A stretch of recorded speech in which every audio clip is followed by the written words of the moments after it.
Today on Growing Idaho, your mortgage information is out there, but a new bill in the legislature is looking to increase transparency around who has it and what they're doing with it.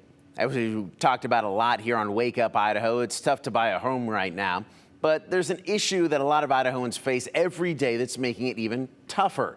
It goes like this. If you're lucky enough to find a home you can actually afford, you apply for a mortgage to buy it.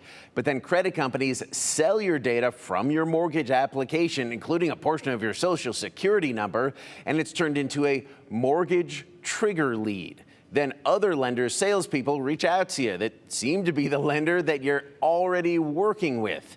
You might even fill out other mortgage applications with these other lenders. The more of those you do, the more your credit gets dinged, hurting your ability to buy a home or really anything else on credit in the future. Now, the sponsor of this bill, Representative Chris Bruce, a mortgage loan officer himself, says the mortgage trigger lead cannot be eliminated, but this new bill would require those other salespeople disclose some information right away.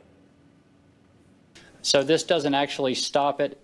And my thought process is what it does is when they make contact with the consumer, they have to identify themselves that they are not with their current lender and that they did purchase a mortgage lead.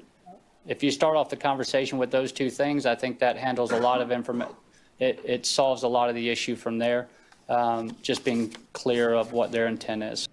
Now that passed committee and then just passed the full House yesterday. Now heads over to the Senate.